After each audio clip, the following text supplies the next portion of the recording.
एका घरातून तुम्ही 4-4 आमदार हे करता, 2-2 खासदार हे करता, हे कोणी सांगितलंय? आमच्या जीवावरती तुम्ही उड्या मारताय तिथं आणि आम्हाला पकोडे तळायला गोष्टी करता का? गोरगरिबांच्या मुलांनी व्हायचं नाही का?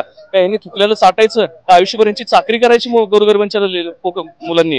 आणि फॉर्म भरले तर एक्झाम वेळेवर होत नाही, एक्झाम झाली तर रिझल्ट लवकर येत नाही, रिझल्ट आला तर जॉईनिंग लवकर भेटत नाही. आता PSIच्या जागा 1000च्या वर येणं अपेक्षित होती, म्हणजे 1000 जागा तरी काढणं अपेक्षित आहे, पण सरकारने तेही काढून. म्हणून मला या MPSCला बघायचंय.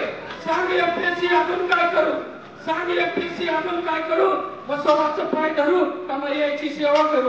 कारण की मुलांच्या जीवनाशी खेळणं, त्यांचं आयुष्य बर्बाद करणे याच्यापेक्षा मोठं कुठलाही पाप नाही. आणि हे सरकार महाराष्ट्रातलं माहितीचं करत होतं. आता कदापि या महाराष्ट्रात होऊ देणार.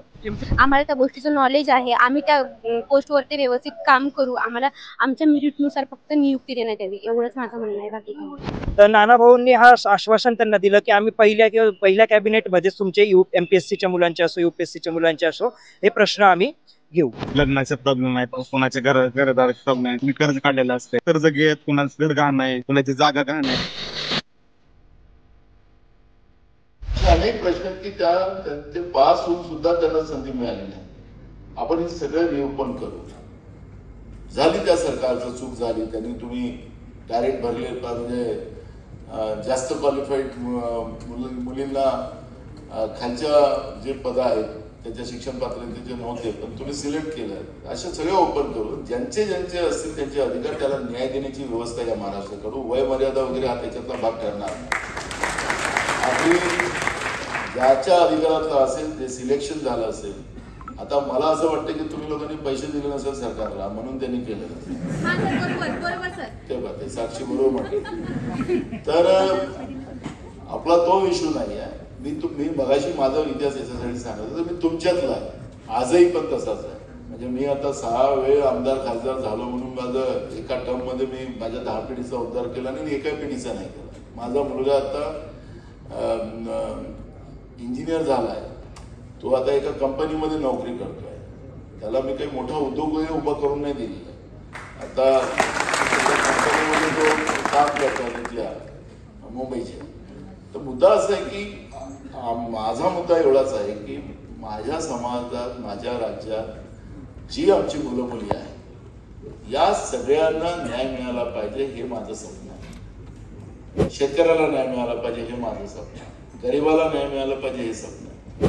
आणि ही जी भ्रष्टाचारी व्यवस्था जी आहे, जो महाराष्ट्राला रोज पोखरते आहे, ही व्यवस्थाच आता महाराष्ट्रातून उद्ध्वस्त करायचा प्रण मी केलेला आहे. देश का नेता कैसा हो, गोरगरिबांना मिळून खाऊ येणार आहे.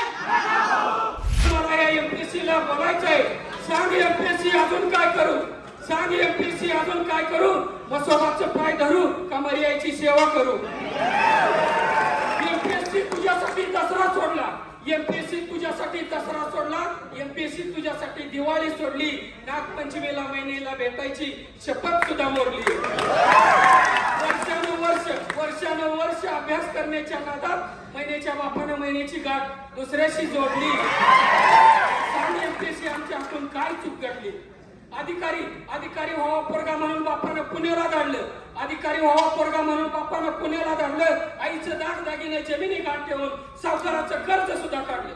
इतक्यावरच बाप माझा थांबला नाही हो नाना भाऊ, इतक्यावरच माझा बाप थांबला नाही. पंढरीची वाडी बिरोबाला नवस करतोय. येईल माझा तहसीलदार, येईल माझा फौजदार म्हणून रोज झुरतोय. जर तहसीलदारच्या जागाच निघल्या नाही, जर फौजदारच्या जागाच निघल्या नाही तर माझा बाप आयुष्यभर झुरतच बसेल का? हा शोकांतिकेचा प्रश्न आहे. मी सातत्याने यांचे प्रश्न मांडतो आहे आणि ते प्रश्न सोडवणं ही माझी जबाबदारी आहे. हे सगळे माझे भाऊबंद आहेत आणि मी या सगळ्या व्यवस्थेतलाच माणूस आहे. त्याच्यामुळे या प्रश्नाला मी जाणून समजतो आणि महाराष्ट्राच्या जनतेच्या आशीर्वादानं आमचं सरकार आलं तर हे सगळे प्रश्न एका पहिल्याच कॅबिनेटमध्ये आम्ही मार्गी लावू. MPSCची परीक्षा ज्या आहेत त्यांचा घोळ मोठ्या प्रमाणावरती आहे की सगळ्याच परीक्षा MPSC आयोगामार्फत घ्याव्या, ते आश्वासन तुम्ही आज बिलकुल कारण की अखरी ह्या परीक्षा ज्या आहेत त्या निष्पक्षपाती व्हाव्यात, याच्यात कुठलंही करप्शन नसावं. हे जे पवित्र पोर्टल वगैरे त्याला अपवित्र या लोकांनी केलं, पवित्र नावालाच अपवित्र या लोकांनी केलं. कसे 1000 रुपये घेतात आणि कसं पेपर लीक करतात हा उभा महाराष्ट्र पाहतोय, पोरांच्या आयुष्याशी खेळतात आहे. मग जेव्हा शासकीय यंत्रणा आमच्या जवळ आहे, MPSC सारख्या या यंत्रणेच्या माध्यमातून ह्या परीक्षा व्हाव्यात, त्यांची मागणी रास्त आहे आणि ते आम्ही करू.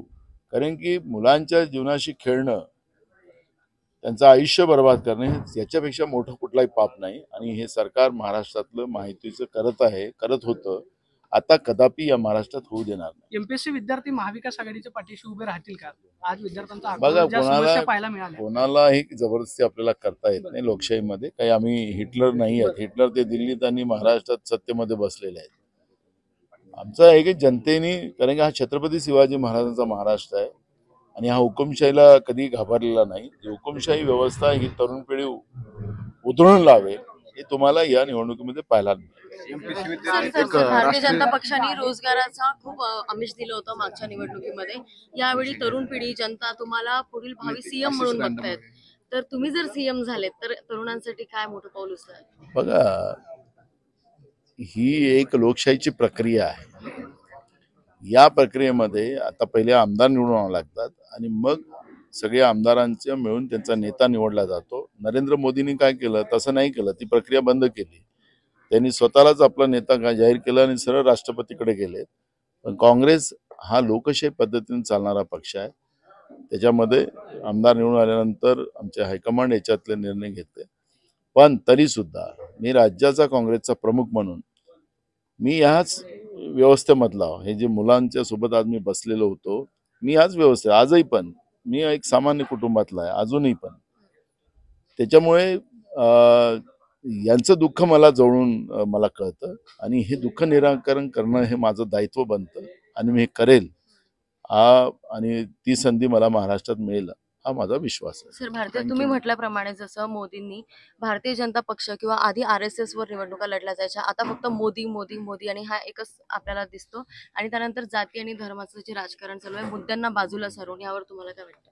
बघा, मला महाराष्ट्राला भूतकाळात न्यायचं नाही.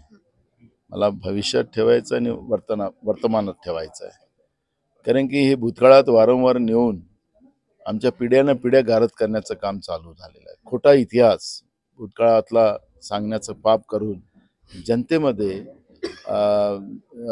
ज्या पद्धतीनं गुमराह करण्याचं काम ते लोक करतात. मला आजच्या पिढीला आणि माझ्या महाराष्ट्राला वर्तमानात आणायचं आहे.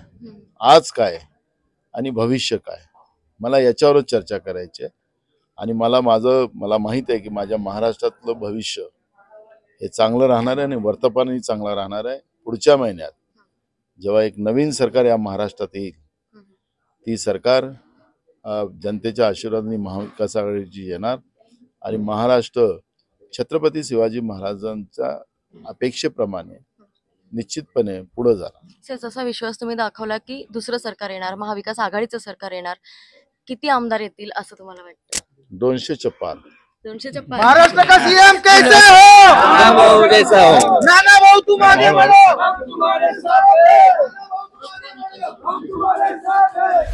तर कसा संवाद झाला नाना पटोलेंशी? खूप छान झाला. ऍक्च्युली वाटलं नव्हतं, म्हणजे कारण या जागा वाटपाच्या धावपळीत सध्याची राजकीय परिस्थिती आपल्याला माहिती आहे. महाराष्ट्रात इलेक्शन आहेत, त्यामुळे बऱ्याच वेळा लेट होत होते. पण त्यांचे आले त्याबद्दल आभार. त्यांनी विद्यार्थ्यांचं म्हणणं ऐकून घेतलं, त्याबद्दल त्यांचे खूप खूप आहे. कारण कसं होतं ना, बऱ्याच वेळा आंदोलन करण्यात आणि जसं म्हणजे एवढा महत्वाचा नेता अल्टरनेट पार्टीचा जो ऐकून घेतो, त्यामुळे विद्यार्थ्यांना खूप बरं वाटतं की कोणतरी आपलं ऐकणारं आहे. कारण सर्वसामान्य विद्यार्थी इथे आलेले. मुद्दे बरेच होते ताई. जसं प्रमुखतः MPSCच्या विद्यार्थ्यांचे मुद्दे होते. जसं त्यांनी आता जी डिमांड केली होती, आंदोलन केलं होतं, एक्झाम पुढे ढकलण्यात आली, त्यात मेनली फक्त ॲग्रीच्या जागा वाढवण्यात आलेल्या आहेत, पण बाकी जागा वाढवण्यात आलेल्या नाहीयेत. जसं की लक्षात घ्या, जनरली असं म्हणलं जातं की आता इलेक्शन आलं, वेगवेगळ्या योजना देतात, लाडक्या बहीण, तसं लाडक्या भावाला काहीच भेटलेलं नाहीये. कारण लाडक्या भावाची अपेक्षा अशी होती की कमीत कमी मागच्या एवढ्या तरी जागा भरण्यात याव्या. मागच्या वर्षी लोक चीफ मिनिस्टर गेले होते तर शिंदे साहेबांनी जागा वाढवल्या होत्या, पण यावर्षी वाढवलेल्या नाहीयेत. खूपच कमी जागा, अगदी जसं PSIचे सांगत होत्या तर 219 वगैरे काहीतरी जागा केलेल्या आहेत. त्यामुळे विद्यार्थी नाराज आहेत आणि विद्यार्थ्यांना अशी अपेक्षा आहे की वेगळं सरकार आल्यानंतर, महाविकास आघाडीचं सरकार आल्यानंतर नानाभाऊंच्या नेतृत्वामध्ये आपल्या मागण्या मांडण्यात येतील. हा, आणि आणखीन एक विशेष म्हणजे की जसं मी UPSC ची मागणी घेऊन आलो होतो, सर्व विद्यार्थ्यांची MPSC चे होते, त्यामुळे अशी मागणी होती की ऑब्जेक्टिव्ह पॅटर्नच कायम राहावं.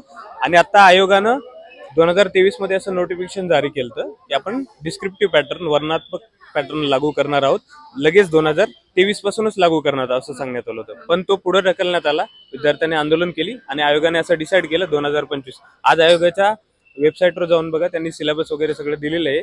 प्रॉब्लेम असा, जर 2023ला मी प्रिपेअर करायला आलो, 23ला मी आयोगाच्या वेबसाईटवर जाऊन सिलेबस बघणार की हा आहे, त्यांनी UPSC पॅटर्नवर केलेले जे नानाभाऊ सांगत होते त्यावेळी. तरी सुद्धा म्हणजे एक मायनॉरिटी ओपिनियन असून सुद्धा नानाभाऊंनी तो ऐकून घेतला, माझं पत्र त्यांनी स्वीकारलं, याबद्दल त्यांचे खूप खूप आभार. जे काय ते निर्णय घेतील तो मान्य राहील, पण त्या धर्तीवर आयोगानं जे सिलेबस दिलाय त्यानुसार नवीन विद्यार्थ्याचं लक्ष जे आहे ते नुकसान आहे. कारण नवीन विद्यार्थी त्या पॅटर्न नुसार तयारी करणार, क्लास लावणार, लाखो रुपये त्यांचे वेस्ट जाणार ना. त्यामुळे त्यांनी मागणी ऐकून घेतली, त्याबद्दल खूप खूप धन्यवाद. आमचा संवाद खूप छान झालेला आहे, कारण की आम्ही खूप मायनॉरिटी असून पण आमचं ऐकून घेतलेलं आहे, आम्हाला चान्स दिलेला आहे तिथपर्यंत. आमचा पॉईंट हा होता की जिल्हा परिषद अंतर्गत एक भरती निघालेली होती आरोग्य सेवक महिलांची म्हणून, आणि त्याच्यामध्ये सांगण्यात आलेलं म्हणजे की GNM, BSc आणि ANM या तिन्ही नर्सिंगच्या फील्डला त्यांनी अप्लाय करायला लावलेला. आमचे फॉर्म पण अप्लाय झालेले, आम्ही एक्झाम पण दिलेली. एक्झाम नंतर आमची मेरिट लिस्ट पण लागलेली. त्याच्यानंतर आम्ही डॉक्युमेंट व्हेरिफिकेशनला पण गेलो, डॉक्युमेंट व्हेरिफिकेशन पण झालं. आफ्टर डॉक्युमेंट व्हेरिफिकेशन काय झालं, आमची अपात्रची यादी लागली, कारण की आमचं हायर एज्युकेशन आहे. ते बोलले की आम्हाला लोअर एज्युकेशन पाहिजे, आम्हाला ANM पाहिजेत, आणि आम्ही GNM आणि BSc यांना अपात्र करत आहोत, आम्ही यांना घेणार नाही. ते डायरेक्टली आम्हाला क्लिअर कट आम्हाला अपात्र यादी लावलेली आहे. तर आमचं शासनाकडे फक्त एवढंच म्हणणं आहे की बाबा आम्ही त्यासाठी गोष्ट सर्व जे काही आरोग्य सेवक महिलाची पोस्ट आहे त्याच्यासाठी आम्ही आहोत तिथपर्यंत, कारण की आमचं हायर एज्युकेशन आहे, आम्हाला त्या गोष्टीचं नॉलेज आहे, आम्ही त्या पोस्टवरती व्यवस्थित काम करू, आम्हाला आमच्या मेरिटनुसार फक्त नियुक्ती देण्यात यावी, एवढंच माझं म्हणणं आहे. बाकी काय कष्ट असतात, काय कष्ट असतं म्हटलं म्हणजे तर खरं तर 3 वर्ष तुम्ही एज्युकेशन करा, त्याच्यानंतर मग तुमचे आई वडील वगैरे सर्व तुमच्याकडे एका आशेनं बघतात. आम्ही गोरगरिबांची शेतकऱ्यांची मुलं आहोत, एका आशेनं बघतात की बाबा आमची मुलगी कुठेतरी लागणार आहे. आणि DMERDA सारख्या एक्झाम मध्ये आम्ही थोड्या मार्कानं राहिलेलो, किंवा आम्ही तिथं पण क्वालिफाय होऊ शकतो असं नाही, आमचं वेटिंग लिस्ट मध्ये पण नाव आलेलं. बट आता आम्ही ZP ची एक्झाम दिली, त्याच्यामध्ये आम्ही क्वालिफाय झालो, आणि आमच्या समोर शासनाने एवढं मोठं ताट ठेवून आम्हाला ते डिस्क्वालिफाय करतायत म्हटलं म्हणजे हे खरंच म्हणजे अन्याय होत आहे हा आमच्यावर, आम्हाला तरी वाटतंय. घरच्यांची परिस्थिती खरं सांगायचं झालं तर आमच्या आधी घरच्यांनी पेड्यांचा डब्बा बिब्बा सर्वांना वाटलेला आहे, सर्वीकडे झालेला आहे की बाबा आमची मुलगी लागलेली आहे, आणि त्याच्यावर ते शासन असं बोलते की तुम्ही डिस्क्वालिफाय आहात. तर यामुळे तर घरचे सर्वजण अपसेटच आहे. ट्रस्ट आहे, कारण की त्यांनी शब्द दिलेला आहे, आणि ते बोलले की हायर क्वालिफिकेशनमुळे तुम्ही अपात्र करू शकत नाही. त्या विद्यार्थ्यांनी तिथं काम करू शकतात, त्यांना कामाचं म्हणजे सर्व गोष्टी माहिती आहेत त्या फील्डच्या, तर त्या काम करू शकतात, म्हणून त्यांना घेऊच, त्यांच्यावर अन्याय होऊ देऊ नये. संवाद जो आहे आज आपण बघितलं की काँग्रेसचे जे नानाभाऊ पटोले होते त्यांनी युवकांचे असो किंवा MPSCचे विद्यार्थ्यांचे असो, UPSCचे विद्यार्थ्यांचे असो, हे प्रश्न समजून घेतलेले. आणि मूळ म्हणजे MPSCचे मुलं किती दिवसांपासून आपण बघतोय की आंदोलन करत आहे, पण त्यांचा कोणीच त्यांच्याकडे लक्ष देत नाही. त्यांचा डिस्क्रिप्टिव्ह पॅटर्नचा प्रश्न असो, त्यांचा काय म्हणता इंटरव्ह्यू होऊन जातो पण त्यांची पोस्टिंग होत नाही किंवा अपॉइंटमेंट होत नाही, याचे प्रश्न असो. तर असे अनेक प्रश्न आहेत. त्याच्याकरता आज नाना पटोले इथे आले होते, जे की असे संभावना आहे की इलेक्शन नंतर काँग्रेस पक्ष हा सत्तेत असू शकतो. तर नाना भाऊंनी हा आश्वासन त्यांना दिलं की आम्ही पहिल्या कॅबिनेटमध्येच तुमचे MPSCच्या मुलांचे असो, UPSCच्या मुलांचे असो, हे प्रश्न आम्ही घेऊ. आश्वासनं सगळेच देतात, तुमचा विश्वास कितपत? आश्वासनं आपण काँग्रेसचं कुठल्याही राज्यातला परफॉर्मन्स बघा, कर्नाटकात जी काही आश्वासनं काँग्रेस पक्षाच्या तर्फे दिली गेलेली होती, जी काही स्कीम्स होती, तो काँग्रेस पक्ष एकमेव पक्ष की सगळ्या स्कीम्स आज अप्लाय झालेला आहे. महाविकास आघाडी सरकारच्या काळात देखील जी काही काँग्रेसने आश्वासनं दिली होती, जी काही कॉमन मिनिमम प्रोग्राम मध्ये आश्वासनं होती, ती सगळ्याची पूर्तता जेवढ्या 2.5 वर्षात करता आले त्याचे पूर्ण करता आले. ते मला नक्कीच विश्वास आहे नाना पटोले हे एक काय म्हणता गोरगरिबांचे नेते, ते स्वतः शेतकरी परिवारात नाही, तर ते नक्कीच मुलांचे प्रश्न समजून त्याची पूर्तता करतात. हे सरकार कुठे कमी पडतं पडतं? काय नेमका प्रॉब्लेम? सरकार आपण बघतोय की या सरकार म्हणजे हे सरकार पहिले तर घटनाबाह्य सरकार आहे. या घटनाबाह्य सरकारचा काय कारभारच आपल्याला कळत नाही की नक्की आज आपण बघतो गृह खात्याचे काय आज खुलेआम इथे कोणाचाही मोठ्या नेत्याचा खून होऊन जातो, कुठलाही गँग्स ऍक्टिव्ह आहे, तर सरकारचा कारभार तर काही कळत नाही. आता मग जर असता कारभार चांगला तर एमपीएससीचे प्रश्न सुटले असते. आज या मुलांना एवढ्या मोठ्या संख्येत इथे उपस्थित राहण्याचीच गरज नव्हती. मुलं म्हटली असती की आमचे काही प्रश्नच नाही, तुम्ही काय राजकारण करताय, पण नाही, मुलांचे खरंच प्रश्न आहे म्हणून मुलं मोठ्या संख्येने इथे आले ना. कसा झाला युवा संवाद तुमचा? मॅम नाना पटोले सर आले होते, त्यांनी आमचं जे काही म्हणणं आहे ते ऐकून घेतलं आणि त्यांनी जे आमच्या मागण्या आहेत पूर्ण होण्याचं त्यांचं सरकार आल्यानंतर आम्हाला आश्वासन दिलेलं आहे आणि नक्कीच ते आम्हाला न्याय देतील याची आम्हाला अपेक्षा आहे. काय नेमक्या मागण्या होत्या? आमच्या ज्या मागण्या होत्या की ऑब्जेक्टिव्ह पॅटर्नचा ह्या शेवटचा चान्स आहे, तर याच्यामध्ये जास्तीत जास्त जागांची जागावाढ व्हावी. त्यानंतर कंबाईन मध्ये जी काही 480 जागांची जाहिरात आलेली आहे तर ती आम्हाला जाहिरात जास्तीत जास्त जागांची व्हावी, साधारण 1500 ते 2000, तर ती पण त्यांचं जर सरकार आलं तर होईल. आणि त्यानंतर ज्या गटकच्या ज्या शेवटच्या वर्षी 7500 जागा आल्या होत्या तर त्या ह्या वर्षी फक्त 1333 आलेल्या आहेत, तर त्या पण साधारण 7 ते 7500 जागा होतील याची आम्हाला अपेक्षा आहे.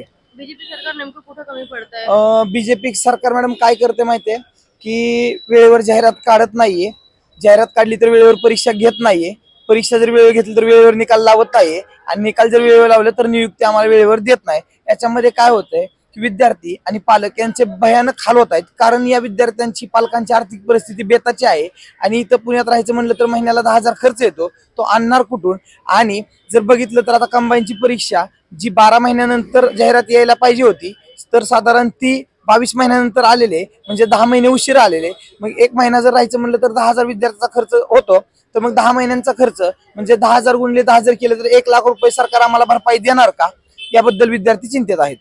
तरुणांकडे एकदा एक नोकरीचा प्रश्न असतो, एक लग्नाचा प्रश्न असतो, त्यात घरच्यांचं एक प्रेशर असतं, मानसिकता कशी आहे विद्यार्थी? तर मॅडम आता याच्यामध्ये स्वप्नील लोणकर या इंजिनिअरिंगच्या विद्यार्थ्यांनी मागे काही दिवसांपूर्वी आत्महत्या केली होती. तर आत्महत्या करण्याचं मागचं कारण एवढंच होतं की त्याचा परीक्षेचा निकाल वेळेवर लागला नाही, आर्थिक परिस्थिती बेताची होती, म्हणून त्या स्वप्नील लोणकर या विद्यार्थ्यांनी आत्महत्या केली होती. तर बरेच विद्यार्थी डिप्रेशन मध्ये आहेत आणि येणाऱ्या काही काळात जर सरकारने जी दखल घेतली नाही तर बरेच विद्यार्थी आत्महत्या करण्याचे चान्सेस आहेत. संवाद चांगला झाला. नाना भाऊंवरती आमचा विश्वास आहे की विद्यार्थ्यांच्या ज्या प्रश्न आहेत त्यांना वाचा ते फोडतील मंत्रिमंडळामध्ये. जेव्हा त्यांचं सरकार स्थापन होईल त्या पहिल्या मंत्रिमंडळामध्ये ते विद्यार्थ्यांच्या ज्या मागण्या आहेत त्या सर्व मागण्यांना ते न्याय देतील, हे आम्हाला विश्वास आहे नाना भाऊंचा. सो बघू आता काय होते, त्यांचं सरकार आलं तर ह्या गोष्टी होतील. आणि बीजेपी कडून आम्हाला अपेक्षा होत्या पण आमचा अपेक्षा भंग केला. जर बीजेपी लोकांना किंवा बीजेपीच्या सरकारला जर आमच्या विद्यार्थ्यांची जर एवढी तळमळ असती, विद्यार्थ्यांबद्दल जर एवढी आस्था असती तर आम्हाला रस्त्यावरती उतरायची वेळ त्यांनी आणली नसती. प्रत्येक वेळी मी स्वतः 8 आंदोलन केलेत, प्रत्येक वेळी आम्हाला रस्त्यावरती उतरायची वेळ येते. प्रत्येक वेळी पोलिसांनी मला किमान 12 वेळा उचलून घेऊन गेलेले आहेत. प्रत्येक वेळी हे वेळ काय येते? जर तुम्ही म्हणताय एका साईडला की हे गोरगरिबांचं सरकार आहे, हे दलितांचं सरकार आहे, हे विद्यार्थ्यांचं सरकार आहे, हे शेतकऱ्यांचं सरकार आहे असं तुम्ही एका साईडला म्हणता आणि दुसऱ्या साईडला त्यांची गळचेपी करता, दुसऱ्या साईडला त्यांचा आवाज दाबवायचा प्रयत्न करता. हे कशासाठी? तो हा गांडूळपणा, हा दोईतोंडीपणा आम्हाला नकोय आता. आणि आम्ही या सरकारचे रंग बदलले. गिरगिट सारखा हा गिरगिट पण लाजा लागला, एवढे रंग हा सरकार बदला लागलाय. सो आम्हाला या सरकारवरती आता विश्वास नाहीये. आम्ही काँग्रेसच्या नेतृत्वाखाली पुन्हा एकदा नव्या जोमानं सरकार स्थापण्याचा प्रयत्न करू. स्पर्धा परीक्षेचा एकतर अभ्यासक्रम खूप मोठा असतो, त्यातल्या त्यात म्हणजे तो अभ्यासक्रम करताच खूप वेळ निघून जातो. परीक्षा येत नाही, आल्या तरी मग पेपर फुटी होते, पुन्हा परीक्षा लांबतात. या सगळ्या प्रोसेसमध्ये वय वाढत चाललंय. मग तरुणांच्या किंवा तुमच्या डोक्यात हा विषय येत नाही की चला आता बस झाला अभ्यास, पकडे तोडूया? काय असतं की तुम्ही जसं म्हटलं की तरुणांचा मुद्दा, वयवाढीचा मुद्दा तुम्ही म्हणताय की आजकाल तुम्ही बघताय की मोस्ट ऑफ द जी मुलं आहेत 90% मुलं ही वयाच्या पार केलीत, त्यांनी क्रॉस केले. तर जे PSI वाढीसाठी 32 एज असतं ते मुलांनी क्रॉस केलेलं आहे. आणि त्याच्यामुळं ही 7-8 वर्षापासून जी मुलं तयारी करतायत, 8 वर्षापासून जी मुलं तयारी करतायत ते क्रॉस करून गेलेत एज. ह्या विद्यार्थ्यांना वाटतं की अरे 2 वर्ष जरी वय वाढून दिलं, कोरोनामुळे मुलांचं वय वाढलेलं होतं, कोरोनामुळे काय झालं की कोणत्याच एक्झाम झाले नाहीत आणि त्याच्यामुळं ती 2 वर्ष अशीच वाया गेली. सो आता मुलांना असं वाटतं की 2 वर्ष जरी भेटली थोडे वय वाढून तर ही जी राहिलेली जी काही गोरगरिबांची लोक आहेत, मुलं आहेत, यांना कुठंतरी अभ्यासाला वेळ भेटेल. आणि जे एवढ्या वर्षापासून करतायत तयारी त्या अभ्यासाचं त्या कष्टाचं कुठेतरी चीज होईल असं मुलांना वाटतं. इतकं वर्षानुवर्ष वाया चाललेत किंवा वय वाढत चाललंय, तर सरकारने तुमच्याकडे ठेवलंय एक ऑप्शन की तुम्ही पकोडे तळा आणि तो स्वतःचा व्यवसाय करा. मग जर असं पकोडे तळा सरकार जर म्हणते, तर स्वतःच्या मुलांना का पुढे करते? स्वतःच्या मुलांना का पकोडे तळाला पाठवत नाहीये? स्वतःचा पोरगा लगी पुढे का करताय? घरातून 3-3, 4-4 आमदार का बसवताय तुम्ही? तुम्हाला एवढीच पोरांना पकोडे तळायची सवय तुम्ही लावताय. स्वतःच्या पोरांना बसवा ना पकोडे तळायला, बघू तुमच्यात हिंमत आहे का? गोरगरिबांच्या पोराला तुम्ही पकोडे तळायला लावता का? शिक्षण घ्यायचं आणि पकोडे तळायचं? तुमच्या पोरांना लावा, बसवा. एका घरातून तुम्ही 4-4 आमदार हे करता, 2-2 खासदार हे करता, हे कोणी सांगितलंय? आमच्या जीवावरती तुम्ही उड्या मारताय तिथं आणि आम्हाला पकोडे तळायला गोष्टी करता का? गोरगरिबांच्या मुलांनी व्हायचं नाही का? काय ह्यांनी थुकल्याला चाटायचं का? आयुष्यभर यांची चाकरी करायची गोरगरिबांच्या मुलांनी? इथं जो समाज आलाय तो महाराष्ट्रातल्या कानाकोपऱ्यातून आलाय. शिक्षण घेऊन इज्जतीनं लढतायत, आपापल्या परीनं कसं तरी परिवार सांभाळत आणि कसं तरी तुटपुंच्या पैशामध्ये ते इथं तयारी करतायत. सरकारला विनंती आहे अजून सुद्धा की त्यांनी आमचा विचार करावा. तर मंडळी, अशा पद्धतीने तरुणांचे काय प्रश्न आहे, किती प्रश्न आहे, काय काय अडचणी असतात, त्याच्यानंतर सुद्धा सरकार असं वागते. तर मग आता तरुणांनी कुठं जावं, विद्यार्थ्यांनी कुठं जावं, त्यांच्या घरच्यांना किती आशा अपेक्षा राहते. तुम्ही ऐकलं सगळ्यांचं दुःख काय काय असते.